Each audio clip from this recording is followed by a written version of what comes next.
낯선 사람들이 우리 아버지 관을 들었습니다. 40대 여성의 목소리가 떨렸습니다. 처음에는 무슨 말인지 이해가 되지 않았습니다. 알바를 쓴다는 것이었습니다. 아버지 운구를. 그런데 혼자였습니다. 외동딸이었고 결혼도 하지 않았고 친척들의 연락처도 몰랐습니다. 그녀는 잠시 말을 멈췄다가 다시 입을 열었습니다. 그래서 30만 원을 주고 4명의 낯선 남자들을 불렀습니다. 발인식 때 혼자 절하고 있는데 그 사람들이 관을 들고 있었습니다. 그 모습을 보는 순간 눈물이 났습니다. 아버지가 이렇게 가시는 것이 너무 서러웠습니다. 이것이 2025년 한국의 현실입니다. 20년 전만 해도 상상조차 할 수 없었던 풍경입니다. 가족이 없어서, 아니 가족은 있지만 충분하지 않아서 알바를 고용해 장례를 치르는 시대가 도래했습니다. 대체 무슨 일이 벌어지고 있는 것입니까? 오늘 한국 장례 문화의 근본적 변화와 그 이면에 숨겨진 사회 구조의 붕괴를 들여다봅니다. 숫자가 모든 것을 말해줍니다. 2010년만 해도 한국의 장례식장에는 평균 200명의 조문객이 다녀갔습니다. 친척, 친구, 직장 동료, 이웃까지. 사람들은 부고를 받으면 당연히 장례식장으로 향했습니다. 그것이 예의였고 도리였으며 문화였습니다. 그러나 2025년 지금 평균 조문객 수는 50명 이하로 줄어들었습니다. 15년 만에 4분의 1 수준입니다. 텅 빈 의자들이 늘어선 빈소는 이제 낯선 풍경이 아닙니다. 한 장례식장 관계자의 증언이 현실을 증명합니다. 10년 전만 해도 주말에는 큰 빈소가 모자랄 정도였습니다. 조문객들로 복도까지 가득 찼습니다. 하지만 지금은 큰 빈소를 쓰는 사람들이 거의 없습니다. 작은 빈소도 텅텅 비는 경우가 많습니다. 최근 몇 년 사이 조문을 사양합니다라는 문구가 적힌 부고가 늘어나고 있습니다.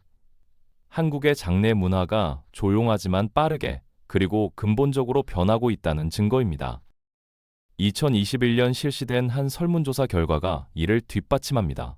코로나 이후 장례 문화의 간소화에 대해 응답자 10명 중 6명이 긍정적으로 평가했습니다.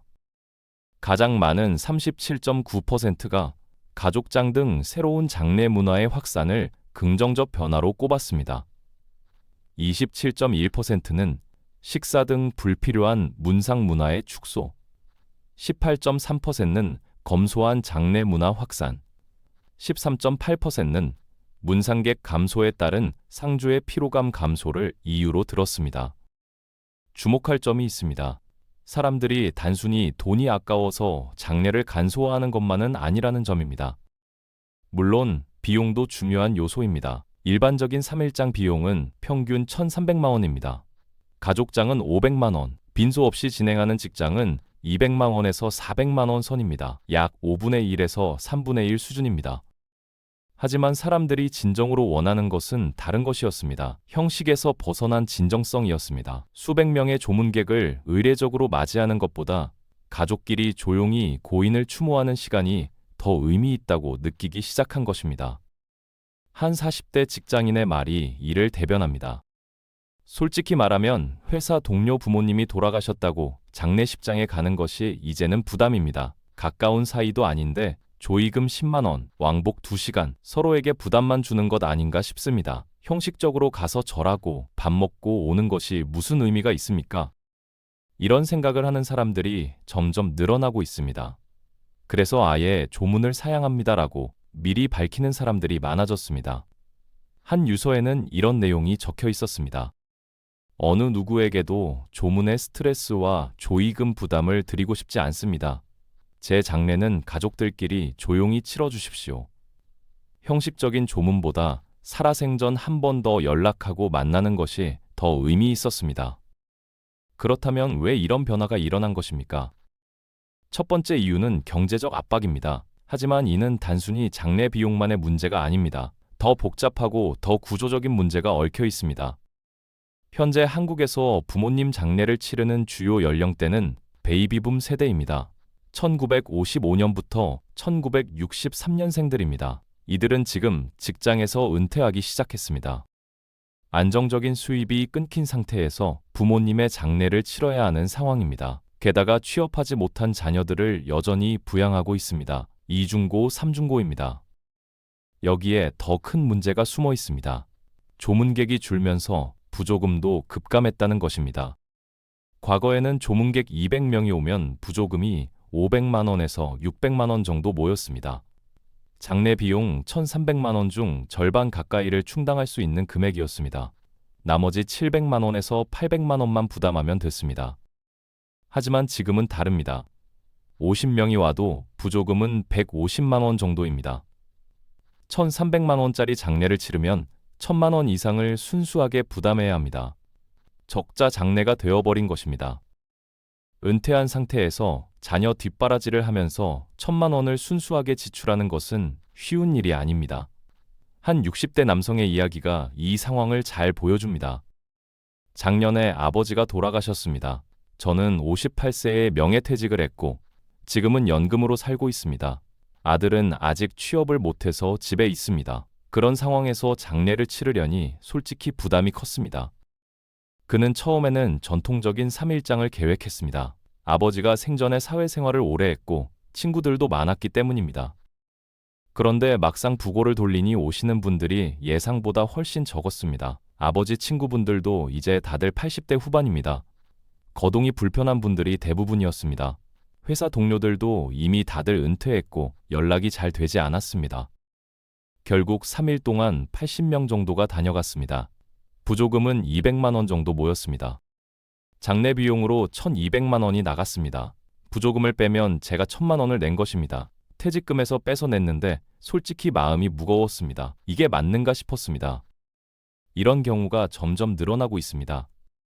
장례는 경조사의 순환 구조 속에서 작동했습니다. 내가 조문을 가고 부조금을 내면 나중에 내 일이 있을 때 그들이 와주는 것이었습니다. 하지만 이 순환 구조가 무너지고 있습니다.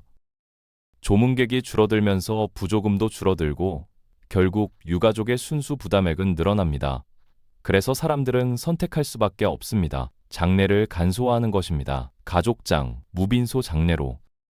한 50대 여성의 증언입니다. 어머니 장례를 치를 때 고민이 많았습니다. 큰 장례를 치르고 싶은 마음은 있었지만 현실적으로 불가능했습니다. 우리 형제가 셋인데 다들 경제적으로 여유가 없었습니다. 그래서 가족장으로 하기로 했습니다. 부담을 줄이려고요. 결과적으로 그녀는 가족장을 선택한 것에 만족하고 있습니다. 오히려 좋았습니다. 형식적인 절차 없이 어머니를 진심으로 추억할 수 있었습니다. 조문객 응대하느라 정신없이 보내는 것이 아니라 가족들끼리 어머니 이야기를 나누면서 3일을 보냈습니다. 그것이 더 의미 있었던 것 같습니다.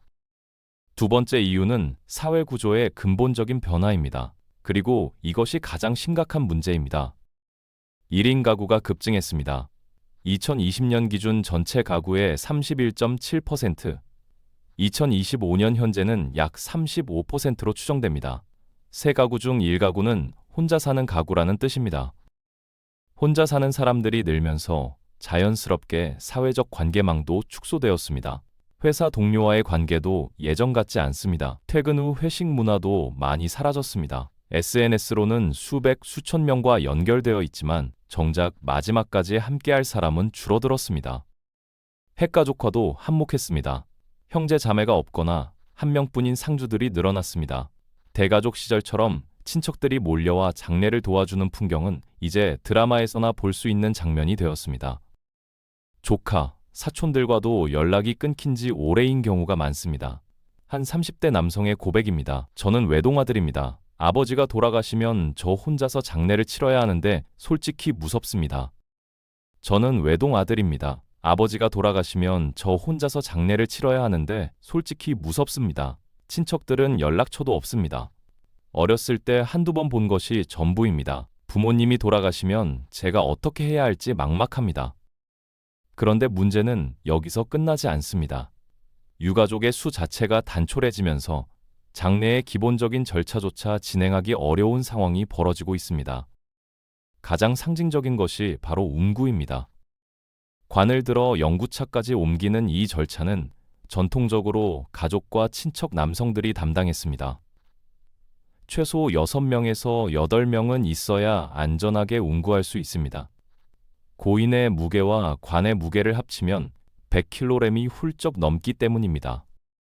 하지만 이제는 운구할 사람을 구하는 것조차 어려워졌습니다. 자녀가 하나뿐인 경우, 아들이 없는 경우, 심지어 자녀가 아예 없는 경우도 늘고 있습니다. 친척은 연락처도 모르고 연락해도 오지 않습니다. 결국 어떻게 됩니까? 장례식장에서 알바를 고용합니다. 시간당 5만 원에서 7만 원입니다. 4시간이면 20만 원에서 30만 원이 듭니다. 운구할 가족이 없어서 돈을 주고 사람을 사는 것입니다. 한 장례지도사의 증언입니다. 예전에는 상상도 못할 일이었습니다. 운구는 가족과 친척이 하는 것이 당연했습니다. 그런데 요즘은 한 달에 서너 번은 꼭 운구 인력을 구해달라는 요청을 받습니다. 상주가 딸 한 명뿐이거나 아들이 있어도 혼자라 힘이 부족하거나 아예 자녀가 없는 경우도 있습니다. 그는 20년째 장례식장에서 일하고 있습니다. 그의 증언에 따르면 이런 변화는 최근 5년 사이에 급격히 일어났습니다. 2020년 전까지만 해도 운구 인력 요청은 1년에 한두 번 정도였습니다. 그것도 정말 특수한 경우였습니다. 무연고 사망자거나 외국인이거나. 그런데 2020년 이후로 급격히 늘었습니다. 코로나 때문에 가족들이 못 오는 경우도 있었지만 코로나가 끝난 지금도 계속 늘고 있습니다. 더 심각한 경우도 있습니다. 아예 유가족이 한 명뿐인 경우입니다. 무연고 사망자가 아닙니다. 자녀가 있지만 그 자녀가 혼자인 것입니다. 결혼하지 않았거나 형제 자매가 없는 경우입니다. 이런 경우 장례 자체를 어떻게 치러야 할지 막막합니다. 빈소를 지킬 사람도 없고 조문객을 맞이할 사람도 없고 운구할 사람도 없습니다. 혼자서 3일을 버틸 수도 없습니다. 결국 이들은 무빈소 장례를 선택할 수밖에 없습니다. 원해서가 아닙니다. 물리적으로 불가능하기 때문입니다. 안치실에 고인을 모셔두고 혼자 면회를 하다가 발인 당일 알바 운구꾼들과 함께 화장장으로 갑니다. 인트로에 등장했던 그 40대 여성의 이야기를 더 자세히 들여다봅니다. 지난해 아버지를 여의었습니다. 어머니는 일찍 돌아가셨고 본인은 외동딸입니다. 결혼하지 않았습니다. 친척이라고 해봤자 아버지 조카들인데 연락처도 없었습니다. 어렸을 때 한두 번 본 것이 전부입니다. 억지로 연락해서 부탁하기도 민망했습니다. 그래서 그냥 혼자 하기로 했습니다. 하지만 혼자서는 불가능한 것들이 있었습니다. 장례 지도사에게 물어봤습니다. 제가 혼자인데 어떻게 하면 되느냐고. 그랬더니 빈소는 차리지 않는 것이 좋겠다고 했습니다. 혼자서 3일을 버틸 수 없기 때문입니다. 안치실에 모셔두고 면회만 하다가 발인하자고 했습니다. 운구는 또 다른 문제였습니다. 운구를 어떻게 하느냐고 물어보니 장례 지도사가 인력을 부를 수 있습니다라고 했습니다. 처음에는 무슨 말인지 이해가 되지 않았습니다. 알바를 쓴다는 것이었습니다. 낯선 사람들이 우리 아버지의 관을 드는 것입니다. 너무 슬펐습니다.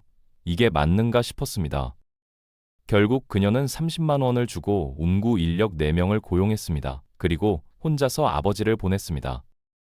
발인식 때 제가 혼자 절하고 있는데 알바들이 관을 들고 있었습니다. 그 모습을 보는 순간 눈물이 났습니다. 아버지가 이렇게 가시는 것이 너무 서러웠습니다. 그런데 또 한편으로는 그 사람들에게 고마웠습니다. 제가 할 수 없는 일을 대신해 주었기 때문입니다.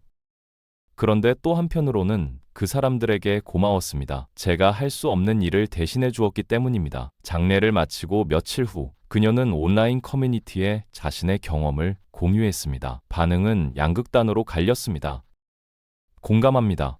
저도 비슷한 상황이었습니다. 어쩔 수 없는 선택이었습니다. 라는 댓글과 함께 불효입니다. 부모 장례를 그렇게 치릅니까? 최소한의 예의도 없습니다. 라는 비난도 쏟아졌습니다.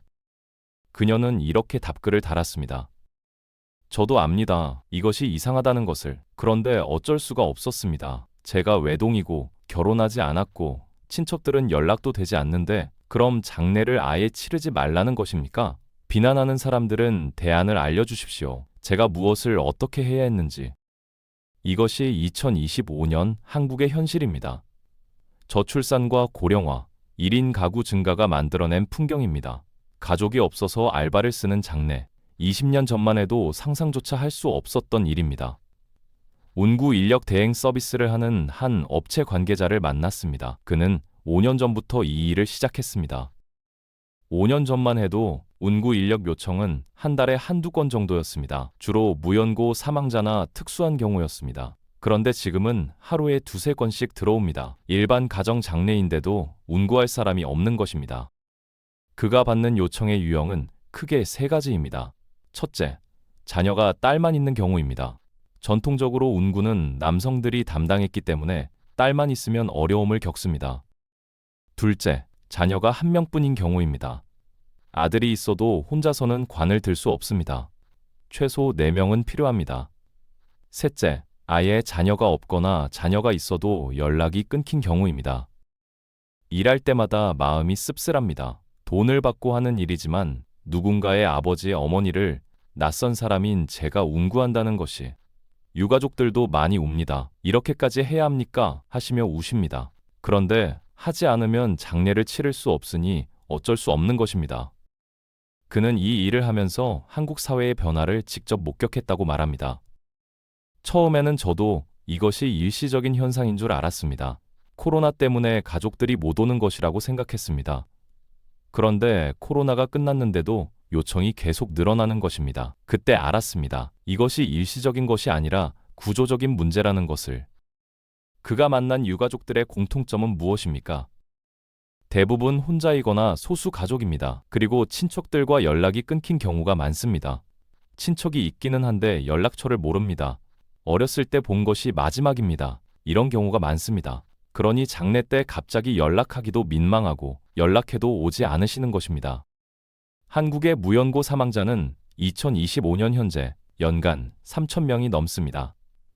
10년 전에 2배가 넘는 수치입니다. 그리고 이 숫자는 계속 늘어날 것입니다. 무연고는 아니지만 준무연고에 가까운 사람들도 늘고 있습니다. 자녀가 한 명 있지만 연락이 끊긴 경우, 친척이 있지만 너무 멀어서 오지 않는 경우, 이들의 장례는 운구 알바의 도움 없이는 불가능합니다. 한 50대 남성은 어머니 장례를 치를 때 운구 인력을 고용했습니다. 형이 있기는 한데 형이 허리가 안 좋아서 무거운 것을 들 수가 없습니다. 그래서 우리 둘만으로는 운구가 불가능했습니다. 사촌들에게 연락했는데 다들 지방에 있어서 오기 힘들다고 하더군요. 결국 장례 지도사가 인력을 구해주셨습니다. 그는 처음에는 이 방법에 거부감이 있었다고 합니다. 낯선 사람들이 우리 어머니 관을 드는 것이 마음에 걸렸습니다. 하지만 다른 방법이 없었습니다. 막상 발인식을 해보니 그분들이 정말 정성껏 조심스럽게 해주시더군요. 그래서 오히려 고마웠습니다. 만약 그분들이 없었다면 어떻게 했을까 싶습니다. 운구 알바를 하는 한 40대 남성의 이야기도 들어볼 필요가 있습니다. 처음에는 그냥 아르바이트 중 하나라고 생각했습니다. 시급도 괜찮고. 하지만 막상 일을 해보니 마음이 무거웠습니다. 유가족들이 우시면서 죄송합니다, 감사합니다 하시는 것입니다. 제가 죄송합니다. 이런 일을 돈 받고 하는 것이. 가족이 없는 분들이 진짜 많습니다. 혼자 오시는 분들도 있고 둘이 오셔도 힘이 부족해서 저희를 부르시고 20년 전만 해도 이런 일이 있었을까 싶습니다. 근데 지금은 이것이 일상이 됐습니다. 운구 인력 대행 서비스를 하는 한 업체 관계자를 만났습니다. 그는 5년 전부터 이 일을 시작했습니다. 5년 전만 해도 운구 인력 요청은 한 달에 한두 건 정도였습니다. 주로 무연고 사망자나 특수한 경우였습니다. 그런데 지금은 하루에 두세 건씩 들어옵니다. 일반 가정 장례인데도 운구할 사람이 없는 것입니다. 그가 받는 요청의 유형은 크게 세 가지입니다.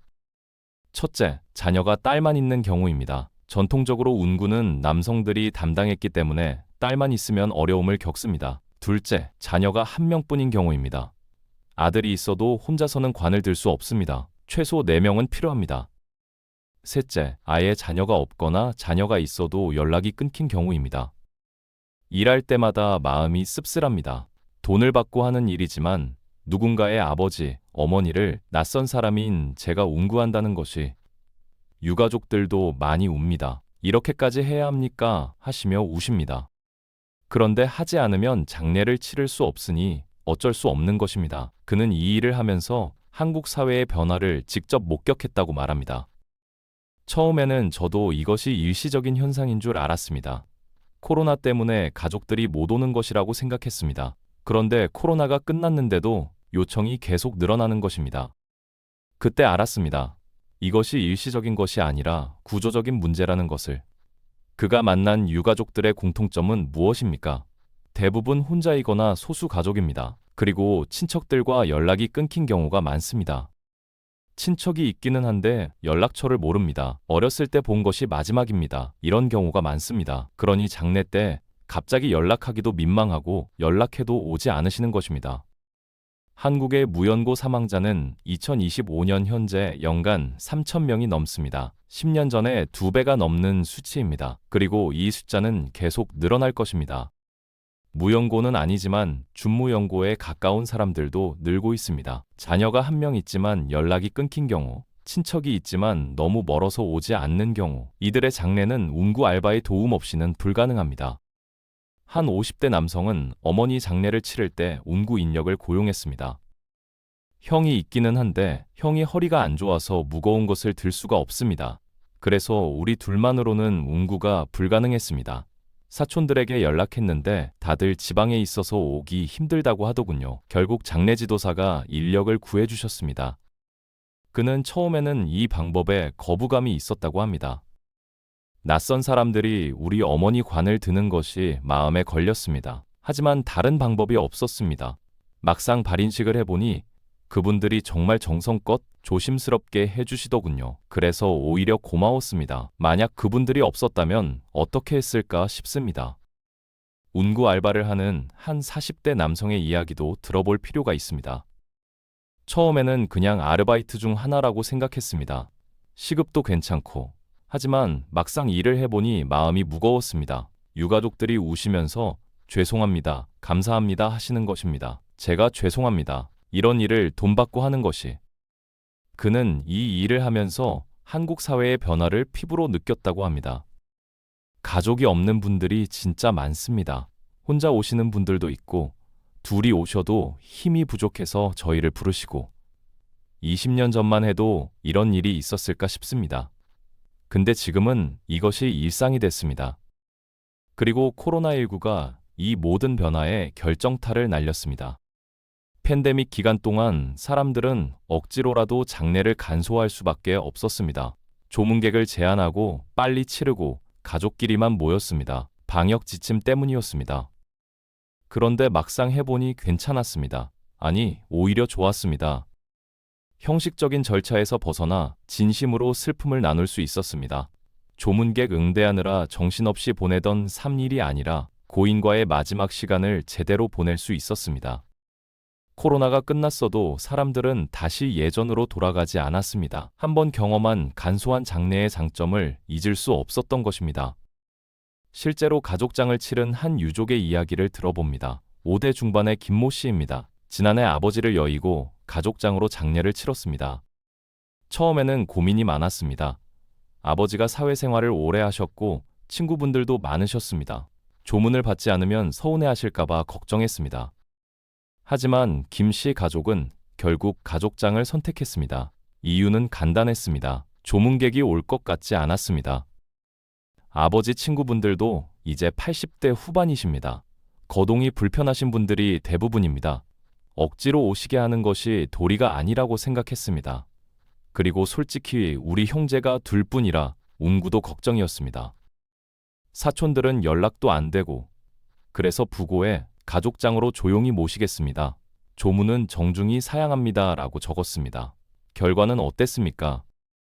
정말 편했습니다. 3일 동안 가족들끼리만 모여서 아버지 이야기를 나눴습니다. 아버지가 좋아하시던 음악도 틀고 사진도 봤습니다. 조문객 응대하느라 정신없이 보내는 것이 아니라 진짜 아버지를 추억하는 시간을 가질 수 있었습니다.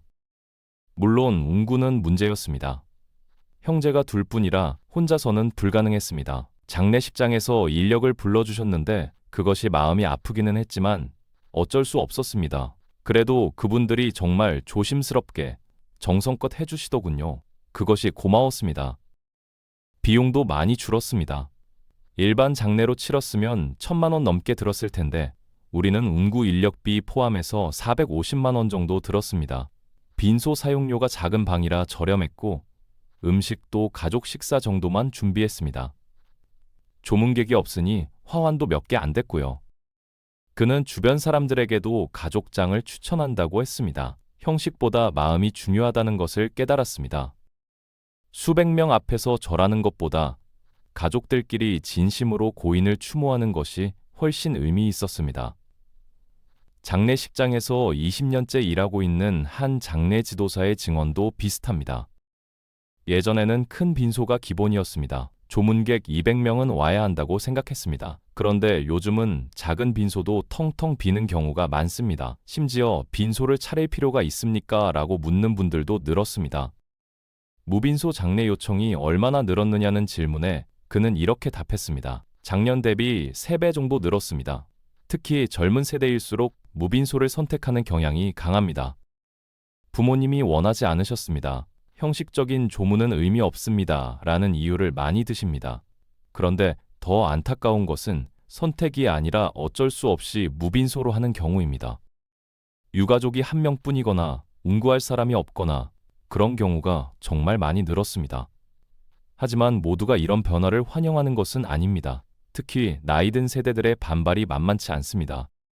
한 온라인 커뮤니티에 올라온 글을 봅니다. 70대 노인이 쓴 것으로 추정되는 글입니다. 요즘 젊은 것들은 부모 장례도 제대로 치르지 않습니다. 조문도 받지 않는다면서요? 심지어 운구를 알바한테 시킨다고요? 그것이 말이 됩니까? 부모가 얼마나 고생해서 키웠는데 마지막도 그렇게 대충 보냅니까? 불효입니다. 불효. 이런 댓글도 있습니다. 장례식은 산 사람을 위한 것이기도 합니다. 고인의 마지막을 함께 애도하고 유가족을 위로하는 자리인데 그것을 생략하면 어떻습니까? 운구도 가족이 해야지? 돈 주고 남에게 시키면 고인이 편히 가시겠습니까? 반대로 젊은 세대의 반응은 다릅니다. 형식보다 마음이 중요하지 않습니까? 운구할 가족이 없는데 어떡하라는 것입니까? 알바라도 써서 장례를 치르는 것이 낫지 않습니까? 아니면 무연고로 처리하라는 것입니까? 장례식장 바가지 요금 생각하면 당연한 선택입니다. 1,000만 원 넘게 쓸 바에야 그 돈으로 부모님 생전에 더 잘해드리는 것이 낫습니다. 운구 알바 쓰는 것이 무엇이 문제입니까? 형제도 없고 친척도 없는데 그럼 장례를 치르지 말라는 것입니까? 시대가 변했으면 받아들이셔야 합니다. 세대 간 갈등이 고스란히 드러나는 부분입니다. 한 사회학자는 한국의 장례 문화를 이렇게 분석했습니다. 장례식은 한 사람의 삶, 특히 정상가족의 삶을 평가하는 최종 시험장입니다. 무슨 뜻입니까? 장례식장에 오는 조문객의 수, 화환의 개수, 빈소의 크기. 이 모든 것이 고인이 얼마나 성공적인 삶을 살았는지를 보여주는 지표처럼 여겨졌다는 것입니다. 결혼을 했는가, 자식을 몇 명 낳았는가, 자식들이 얼마나 번듯한가, 사회적 지위는 어떠한가, 이런 것들이 장례식의 규모를 결정했습니다. 조문객이 많이 오면 좋은 분이셨습니다. 화환이 많으면 인망이 두터우셨습니다. 라고 평가받았습니다. 반대로 조문객이 적으면 어땠습니까? 사람들은 수군거렸습니다. 저 사람이 살면서 무엇을 했길래 오는 사람이 이렇게 없습니까? 자식들이 불효자인가 봅니다. 쓸쓸하게 가시는군요. 그리고 이제는 여기에 새로운 잣대가 추가되었습니다. 운구를 알바한테 시키는군요. 이것이 새로운 낙인이 되어버린 것입니다. 하지만 이것이 과연 그 사람의 잘못입니까? 자녀를 낳지 않은 것, 형제가 없는 것, 친척과 연락이 끊긴 것. 이것이 개인의 실패입니까? 아니면 사회 구조의 변화입니까? 이런 평가가 두려워 유가족들은 억지로라도 큰 장례를 치렀습니다. 빚을 내서라도 체면을 차려야 했습니다. 장례식이 고인을 위한 것이 아니라 산 사람들의 체면을 위한 것이 되어버린 것입니다. 하지만 이제 사람들은 묻기 시작했습니다. 이것이 정말 맞는 것입니까? 조문객이 많다고 해서 그 사람의 삶이 가치 있었다고 말할 수 있습니까? 화환이 적다고 해서 불효자입니까? 운구를 알바가 한다고 해서 덜 숭고한 장례입니까? 가족장, 무빈소 장례를 선택하는 사람들은 이런 평가 시스템 자체를 거부하는 것입니다. 우리는 남들에게 보여주기 위해 장례를 치르지 않습니다. 고인을 진심으로 추모하기 위해 치릅니다. 그리고 이런 선택이 점점 보편화되면서 사회의 시선도 조금씩 변하고 있습니다. 조문객이 적군요 라고 수군거리던 사람들도 이제는 요즘은 다들 가족장을 하던데요 라고 말합니다. 운구를 알바가 하는군요 라고 손가락질하던 사람들도 어쩔 수 없지요. 요즘 가족이 없지 않습니까? 라고 이해하기 시작했습니다. 물론 아직 갈 길은 멉니다. 여전히 많은 사람들이 장례는 크게 치러야 합니다. 조문은 당연히 받아야 합니다. 운구는 가족이 해야 합니다. 라고 생각합니다. 특히 나이 든 세대일수록 그렇습니다. 하지만 변화는 이미 시작되었습니다. 그리고 그 변화는 단순히 장례를 간소화하는 것을 넘어서 우리 사회가 죽음을 대하는 태도 자체를 바꾸고 있습니다. 2035년, 10년 후의 한국을 상상해 봅니다.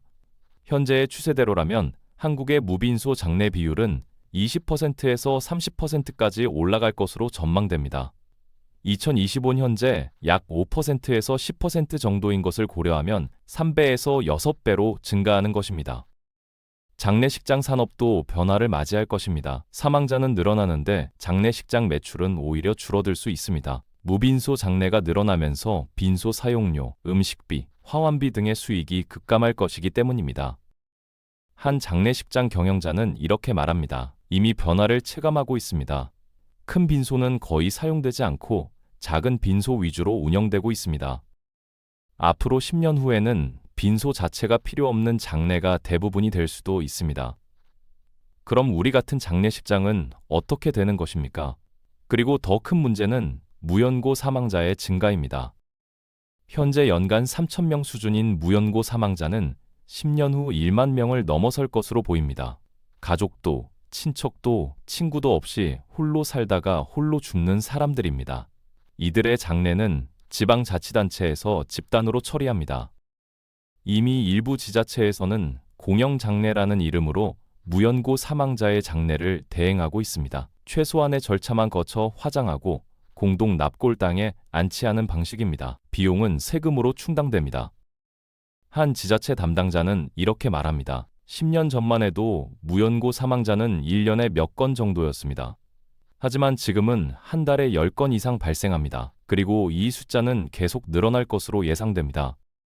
고령화가 진행되고 1인 가구가 늘어나면서 혼자 사는 노인들이 많아지고 있습니다. 10년 후에는 이런 공영장례의 비중이 더 커질 것입니다.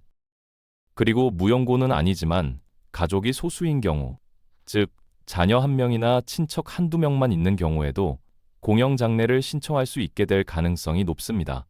운구 인력 대행 서비스도 하나의 산업으로 자리 잡을 것입니다. 지금은 장례식장에서 임시로 알바를 구하는 방식이지만 앞으로는 전문 운구 인력 회사가 생길 수도 있습니다. 장례 도우미, 운구 전문가처럼 직업으로 인정받게 되는 것입니다. 어쩌면 10년 후에는 이런 광고를 보게 될지도 모릅니다. 혼자서도 걱정 없는 장례 패키지, 운구부터 발인까지 모든 절차 대행, 가족 없어도 괜찮습니다. 혼자서도 걱정 없는 장례 패키지, 운구부터 발인까지 모든 절차 대행, 가족 없어도 괜찮습니다. 그리고 우리는 이 변화에 대비해야 합니다. 장례 문화뿐만 아니라 죽음을 대하는 우리의 태도 자체를 바꿔야 합니다. 가족이 없어도, 조문객이 없어도, 혼자서도 존엄하게 생을 마감할 수 있는 시스템, 그것을 만들어야 할 시점입니다. 2035년, 10년 후의 한국을 상상해 봅니다. 2035년, 10년 후의 한국을 상상해 봅니다. 현재의 추세대로라면 한국의 무빈소 장례 비율은 20%에서 30%까지 올라갈 것으로 전망됩니다. 2025년 현재 약 5%에서 10% 정도인 것을 고려하면 3배에서 6배로 증가하는 것입니다.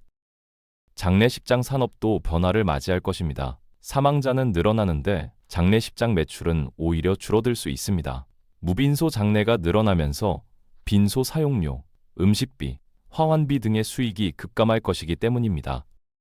한 장례식장 경영자는 이렇게 말합니다. 이미 변화를 체감하고 있습니다. 큰 빈소는 거의 사용되지 않고 작은 빈소 위주로 운영되고 있습니다. 앞으로 10년 후에는 빈소 자체가 필요 없는 장례가 대부분이 될 수도 있습니다. 그럼 우리 같은 장례식장은 어떻게 되는 것입니까? 그리고 더 큰 문제는 무연고 사망자의 증가입니다. 현재 연간 3,000명 수준인 무연고 사망자는 10년 후 1만 명을 넘어설 것으로 보입니다. 가족도, 친척도, 친구도 없이 홀로 살다가 홀로 죽는 사람들입니다. 이들의 장례는 지방자치단체에서 집단으로 처리합니다. 이미 일부 지자체에서는 공영장례라는 이름으로 무연고 사망자의 장례를 대행하고 있습니다. 최소한의 절차만 거쳐 화장하고 공동 납골당에 안치하는 방식입니다. 비용은 세금으로 충당됩니다. 한 지자체 담당자는 이렇게 말합니다. 10년 전만 해도 무연고 사망자는 1년에 몇 건 정도였습니다. 하지만 지금은 한 달에 10건 이상 발생합니다. 그리고 이 숫자는 계속 늘어날 것으로 예상됩니다. 고령화가 진행되고 1인 가구가 늘어나면서 혼자 사는 노인들이 많아지고 있습니다. 10년 후에는 이런 공영장례의 비중이 더 커질 것입니다. 그리고 무연고는 아니지만 가족이 소수인 경우, 즉 자녀 한 명이나 친척 한두 명만 있는 경우에도 공영장례를 신청할 수 있게 될 가능성이 높습니다. 운구 인력 대행 서비스도 하나의 상업으로 자리 잡을 것입니다. 지금은 장례식장에서 임시로 알바를 구하는 방식이지만 앞으로는 전문 운구 인력 회사가 생길 수도 있습니다. 장례 도우미, 운구 전문가처럼 직업으로 인정받게 되는 것입니다. 어쩌면 10년 후에는 이런 광고를 보게 될지도 모릅니다. 혼자서도 걱정 없는 장례 패키지, 운구부터 발인까지 모든 절차 대행, 가족 없어도 괜찮습니다. 씁쓸한 미래이지만 이것이 현실이 될 가능성이 높습니다. 그리고 우리는 이 변화에 대비해야 합니다. 장례 문화뿐만 아니라 죽음을 대하는 우리의 태도 자체를 바꿔야 합니다. 가족이 없어도, 조문객이 없어도 혼자서도 존엄하게 생을 마감할 수 있는 시스템, 그것을 만들어야 할 시점입니다. 장례 문화의 변화는 단순히 요즘 젊은 사람들이 게을러서 돈을 아끼려고 일어나는 것이 아닙니다. 사회 구조가 바뀌었고, 가치관이 바뀌었고, 삶의 방식이 바뀐 결과입니다. 저출산과 고령화, 1인 가구 증가, 이런 사회 변화가 장례 문화에도 영향을 미치고 있습니다. 그리고 이 변화는 앞으로 더 빠르게 확산될 것입니다. 가장 충격적인 변화는 운구할 가족조차 없는 시대가 왔다는 것입니다. 과거에는 당연히 가족과 친척이 하던 일을 이제는 돈을 주고 낯선 사람에게 부탁해야 하는 시대입니다. 이것이 2025년 한국의 현실입니다. 중요한 것은 정답이 없다는 것입니다. 큰 장례를 치르는 것이 틀린 것도 아니고 가족장이 무조건 옳은 것도 아닙니다. 운구를 가족이 하는 것이 당연한 것도, 알바를 쓰는 것이 잘못된 것도 아닙니다. 각자의 상황과 가치관에 맞는 선택을 하면 됩니다. 다만 한 가지는 분명합니다. 장례는 남에게 보여주기 위한 것이 아니라 고인을 진심으로 추모하고 마지막 인사를 나누는 시간이어야 한다는 것입니다. 그것이 큰 장례든 작은 장례든 가족이 운구하든 전문 인력이 운구하든 그것은 중요하지 않습니다. 고인이 편안히 잠들 수 있고 남은 사람들이 후회 없이 보낼 수 있다면 그것이 가장 좋은 장례입니다. 그리고 우리 사회는 이제 고민해야 합니다. 가족이 없는 사람도, 혼자 사는 사람도, 조문객이 없는 사람도 존엄하게 생을 마감할 수 있는 시스템을 어떻게 만들 것인가? 장례식장에서 홀로 아버지를 보냈던 그 40대 여성의 말이 오래 남습니다. 제가 잘못한 것은 아니지 않습니까? 그냥 시대가 이렇게 된 것이지 않습니까? 외동으로 태어난 것이 제 잘못입니까? 결혼하지 않은 것이 제 잘못입니까? 친척들과 연락이 끊긴 것이 제 잘못입니까? 그녀의 질문은 우리 모두의 질문입니다. 이것은 개인의 문제가 아닙니다. 사회의 문제입니다. 그리고 우리는 이 문제에 대한 답을 찾아야 합니다. 혼자서도 존엄한 마지막을 맞이할 수 있는 사회, 가족의 규모나 조문객의 수로 한 사람의 삶을 평가하지 않는 사회, 그런 사회를 만드는 것이 우리 모두의 과제입니다. 2026년 한국의 장례 문화는 변화의 한가운데 서 있습니다. 이 변화를 어떻게 받아들이고 어떻게 대응할 것인가? 그 답은 우리 모두가 함께 찾아가야 할 것입니다. 오늘 영상은 여기까지입니다. 여기까지 끈기 있게 영상을 봐주신 당신을 존경하고 사랑합니다. 내친 김에 구독과 좋아요도 부탁드립니다. 감사합니다.